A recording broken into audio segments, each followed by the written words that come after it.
মইনাজ্যোতি মইনামেলৰ তৰফৰ পৰা আন্তৰিক শুভেচ্ছা জ্ঞাপন কৰিলোঁ। দৰ্শকবৃন্দ, আপোনালোকে সকলোৱে জানে বিহু অসমৰ জাতীয় উৎসৱ। বিহুৱে অসমীয়াৰ মাজলৈ ভৰাই আনে উৎসৱৰ বল। এই বিহুৰ বতৰত আহকচোন আমি উপভোগ কৰোঁ বকতা জাপি সজীয়া মইনাজ্যোতি মইনামেলে পৰিৱেশন কৰা এখনি সংগীতা লক্ষ্য বিহুতে বলি গামন। এই আলেখ্যখনিৰ ৰচনা শ্ৰী প্ৰাঞ্জল মোহন বৰুৱা আৰু পৰিচালনা কৰিছিল ক্ৰমে শ্ৰী প্ৰয়াস বৰুৱা, শ্ৰীমতী সুকন্যা বৰুৱা ফুকন, জয়ন্ত বৰুৱা, যোগেশ মোহন আৰু অনুজ বৰুৱা। সংগীতা লক্ষ্য কৰি মাজলৈ যাওঁ।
গয়ালৈ গৃহস্থৰ চোতালে চোতালে আশীৰ্বাদ দিয়াৰ পৰম্পৰাৰ পৰাই হুঁচৰি ঘৰে ঘৰে গোৱা প্ৰথা আৰম্ভ হ'ল বুলি কোৱা হয়। গছৰ তলত থকা বিহু স্বৰ্গদেউ ৰুদ্ৰসিংহই ৰাজকীয় মৰ্যাদা প্ৰদান কৰিছিল।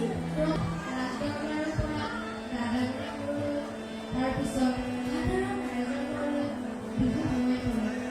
এইদৰে অসমীয়া জাতীয় সমাজত বিহু সোমাই পৰে। তাৰ পৰাই আৰম্ভ হয় গাঁৱৰ প্ৰত্যেকৰে ঘৰত হুঁচৰি গোৱা প্ৰথা। প্ৰথমে স্বৰ্গদেউ ঘৰত বিহু মাৰি কৰি দাদাৰে ঘৰত বিহু কৰি তাৰপিছত জনসাধাৰণৰ ঘৰত বিহু গোৱাৰ পৰম্পৰাৰ পৰাই হুঁচৰি ঘৰে ঘৰে গোৱা প্ৰথা আৰম্ভ হ'ল বুলি কোৱা হয়। গাঁৱৰ প্ৰত্যেকৰে ঘৰত গোৱা হুঁচৰি গৃহস্থক ধনে ধানে গজে মুকুতাৰে বান্ধি থবলৈ বিহুৰ উৎপত্তিৰ কথা কৈ হুঁচৰি আৰম্ভ কৰে।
হুঁচৰি পূৰ্বতে কেৱল পুৰুষসকলে গাইছিল। বিহু ভোগ কৰিবলৈ ব্যস্ত নামেৰে ভৰাই তুলি বিহুৱাসকলে গায়।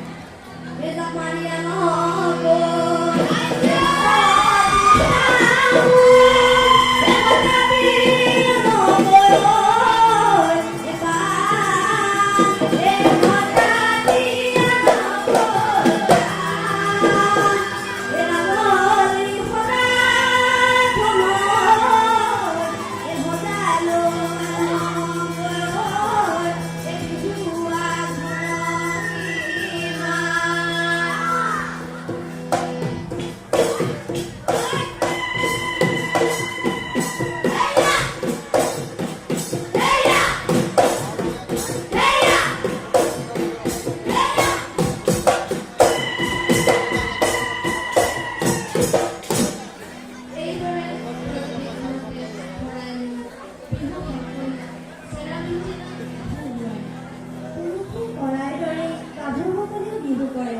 গাভৰুসকলে পূৰ্বতে গছৰ তলত বা নদী পাৰত পুৰুষ আহিব নোৱাৰাকৈ জেং পুতি দিছিল।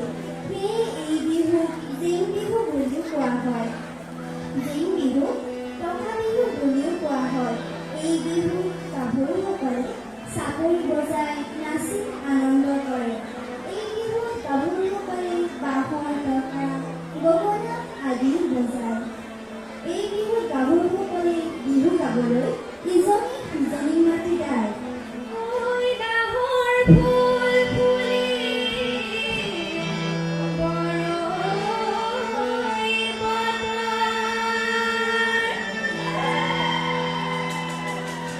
বাঁহৰ ফুলৰ গোন্ধে পায় আমাৰ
আগুৱাই যাব ধৰিছে।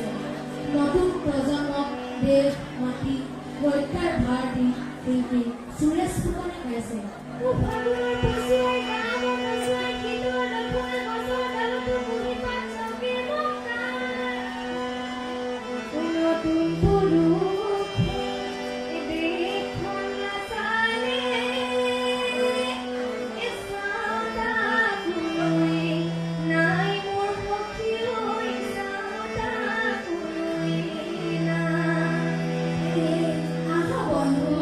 আমি আটাই লগ হৈ জীয়াই ৰখা বৰ্ণ আমাৰ প্ৰাণৰো প্ৰাণৰ বিহু।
জগতা দাবি